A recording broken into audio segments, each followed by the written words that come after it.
အားလုံးပဲမင်္ဂလာပါခင်ဗျာဒီနေ့ကတော့21ရက်4လ2026ခုနှစ်ပေါ့လေအဲ့တော့ဒီနေ့ကဘာနေထူးစရာရှိလဲဆိုတော့ကျွန်တော်ဘောမှာပထမဦးဆုံးgolf ဒီအားကစားကိုစတင်ထိတွေ့မယ်နေ့ဖြစ်ပါမယ်အဲ့တော့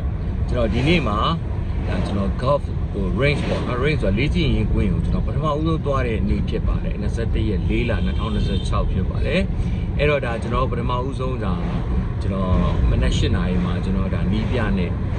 တငယ်ချင်းအနေနဲ့ချိန်ထားတဲ့အတွက်ကြောင့်ကျွန်တော်ညကျွန်းသာကောက် range ကိုကျွန်တော်တို့သွားနေတာဖြစ်ပါတယ်ညအဲ့တော့ကျွန်တော်ဘဝမှာအားကစားတွေအများကြီးလုပ်ပါတယ်လုပ်တယ်ဆိုတာကျွန်တော်ဒီပေါ့နော်အဓိကဝါသနာကတော့ဘောလုံးကန်တာပေါ့လေဒါဘောလုံးကန်တဲ့အားကစားပေါ့ဒါ football ဖြစ်ဖြစ် soccer ပဲခေါ်အဲ့ဒီအားကစားကတော့ကျွန်တော်ရဲ့ favorite sport ဖြစ်ပါတယ်အဲ့ဒီအားကစားကတော့ကျွန်တော်တို့ဆယ်ကျော်သက်အရွယ်နဲ့ကျွန်တော်တို့အားနဲ့အရန်ကိုပေါ့နော်အားကျုံမှကန်ခဲ့တဲ့အချိန်ကာလတွေပေါ့လေအဲ့ဘောလုံးအားကစားနဲ့ပတ်သက်ပြီးတော့ပေါ့လေပြီးရင်ကျွန်တော်ကိုခန္ဓာကြံ့ခိုင်မှုအတွက်ကျွန်တော်ခန္ဓာကိုကြံ့မာတန်ဆွမ်းမှု gym ဆော့တယ်ပေါ့လေgym ဆော့တယ်ကာဒီယိုပေါ့နော်ခန္ဓာကိုယ်ရဲ့အဆီတွေတောင်ကျွမ်းဖို့ကာဒီယိုကစားတာတို့ပုံမှန်လုပ်တဲ့အလုပ်တွေပေါ့လေအခုနောက်ပိုင်းဘောလုံးကတော့မကန်ပြစ်တော့ဘူးပေါ့နော်ဘောလုံးမကန်ပြစ်တော့တဲ့အချိန်မှာကျွန်တော်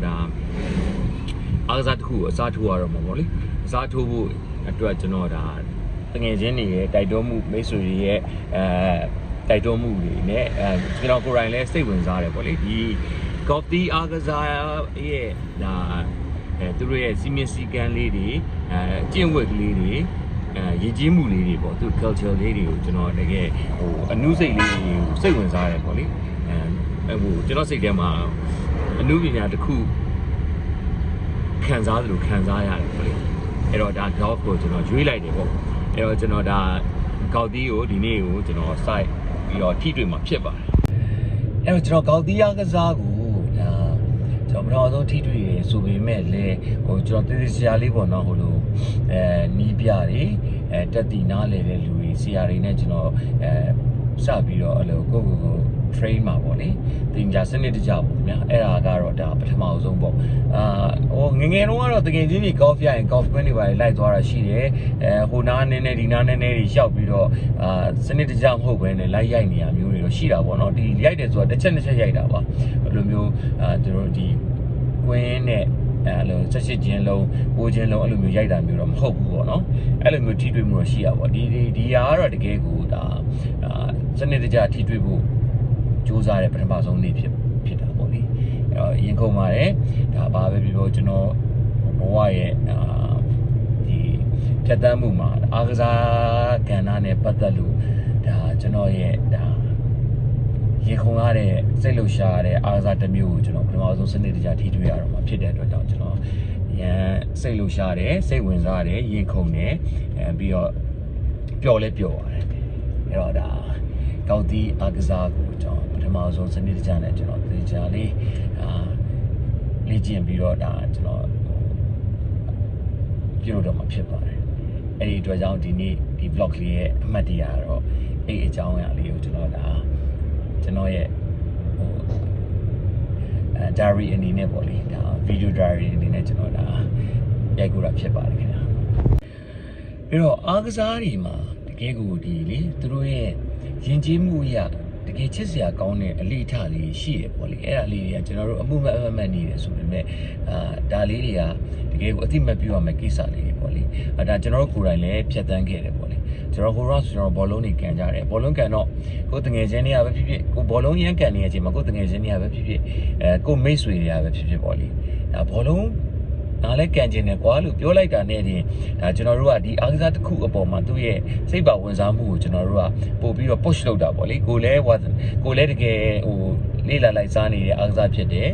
ကိုလည်းတကယ်မျက်နှိုးတဲ့အားကစားဖြစ်တယ်ကိုမိတ်ဆွေတငယ်ချင်းတွေကလည်းဒီပေါ်မှာအာရုံစူးစိုက်မှုလေးရှိလာပြီဆိုတဲ့အချိန်မှာကျွန်တော်တို့ကဒီအပေါ်မှာသူတို့ပါဝင်ပြီးပူပေါင်းလာအောင်ကျွန်တော်တို့ကလုပ်ရတာပေါ့လေတွန်းအားပေးရတာပေါ့လေအဲ့လိုဟာမျိုးလေးတွေပေါ့ဘယ်လိုကောင်းမလဲ ဒါဘောလုံးကန်မယ်ဆိုလို့ရှိရင်လေဟာတကယ်ကြီးလာကန်ငါတို့ဘယ်နေ့ဒီကန်မှာအပြီးမင်းမဘောလုံးကန်ဖက်နှက်ရှိလားမရှိဘူးဆိုလို့ရှိရင်ငါပေးမယ်လေအဲ့အမျိုးပေါ့လေတကယ်လေး support လုပ်ကြပါတယ်တယောက်နဲ့တယောက်လေဘောလုံးကန်ဖက်နှက်လေးတွေပေးတာမျိုးဒါဟိုပေါ့ခြေလုံးကာတဲ့ဒါ gut ဟိုဟာလေးတွေပေးတာမျိုးဘောလုံးကန်အင်ကြီးလေးတွေဘောင်းမီလေးတွေအဲ့မျိုးပေးတာမျိုးလေးပေါ့နော်ဒါလေးတွေကကျွန်တော်တို့ဒါအမှုမဲ့လုပ်နေကြတယ်ပုံမှန်အတိုင်းလုပ်နေကြရဆိုပေမဲ့တကယ်ကိုချစ်စရာကောင်းတဲ့ဘယ်လိုခေါ်မလဲဒါအားကစားတစ်ခုရဲ့ဟို relation လို့ကျွန်တော်ထင်တယ်ဒီတောင်နဲ့တရား connection ပေါ့တော့ချိတ်ဆက်မှုလေးလို့ကျွန်တော်ထင်တယ်အခုဆိုလဲကျွန်တော် golf ရိုက်တော့မယ်လို့ပြောတဲ့အချိန်မှာမိတ်ဆွေကြီးဟာဘယ်တော့ရိုက်ပါလဲဒါရိုက်လေဟိုက range ကိုသွားမှလားဒီဟိုပေါ့နီးပြပေါ့နော်နီးပြကိစ္စလေးကိုတာဝန်ယူပြရစီနီးပြကိုသူတကယ်ကိုတက်ကြွနားလေတိတဲ့ဟိုနီးပြတွေနဲ့သူတို့ချိတ်ဆက်ပေးပြစီပေါ့လေဒါဒီနီးပြတွေကိုဟိုလေသူတို့ဒါပြောပေးပြစီကုညီပေးပြစီပေါ့နော်နောက်ပြီးတော့ golf dove တွေပြီး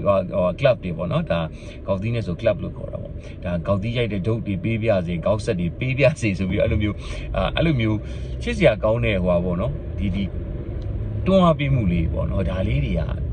အားကစားတိုင်းမှာဂျုံရတာပေါ့လေအဲ့လိုပါပဲကျွန်တော်ဒါဟိုဒီ gym တွေပါသွားကစားလဲ gym နဲ့ပတ်သက်တဲ့ဟိုequipment ချို့ accessory ပေါ့နော်ဒါကျွန်တော်ကစားသမားတွေရဲ့ accessory တွေပေါ့လက်အိတ်လေးတွေကအစသဘောက protein ဘူးလေးတွေကအစဒါမျိုးလေးတွေပေါ့လေဒါလေးတွေကတယောက်နဲ့တယောက်ကိုအဲ့လိုချစ်စရာကောင်းအောင် support လုပ်ကြတာအားကစားလောကမှာဒါအမြဲတမ်းလို့တွေ့နေရတဲ့ချစ်စရာကောင်းတဲ့အလေးထားလေးတစ်ခုပေါ့ဒါကျွန်တော်တို့အမှုမဲ့ဆိုပေမဲ့ဒါဒီအချိန်မှာကြာကျွန်တော်တကယ် highlight လုပ်ပြီးတော့ကျွန်တော်ဒီဟာလေးကိုကျွန်တော်တကယ်ဟိုလိုက်လဲလေးရင်ထဲကနေပြီးတော့ဒီအဲ့ဒီလှုပ်ဆောင်ချက်လေးတွေကိုဒါဇင်မြပြုတယ်ဆိုတော့အကြောင်းလေးလည်းပြောချင်တာဖြစ်ပါတယ်ခင်ဗျာဒါကတော့ကျွန်တော်ပထမဆုံး practice လုပ်မဲ့အများကျွမ်းတာဒါ range ကိုရောက်ပါပြီခင်ဗျာဒါအများကျွမ်းတာ range ပါ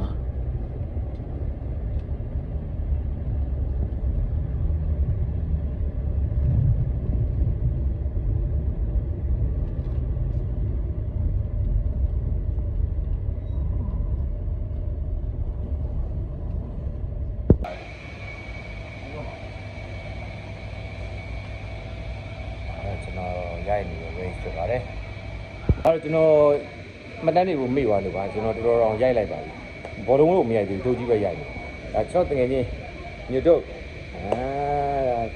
ကျွန်တော်ရဲ့ childhood friend စီသူတို့ကတော့ pro တွေပါခင်ဗျာကျွန်တော် beginner ကိုလာပြီးတော့ support လုပ်ကြတာပါကိုနောက်မှထားအရင်ရေတော့နေကျွန်တော်ဆရာပါဆရာစိတ်မပြတ်ဖို့လိုပါတယ်ကြော်ကျူးစားပါအောင်မယ်ကျေးဇူးတော်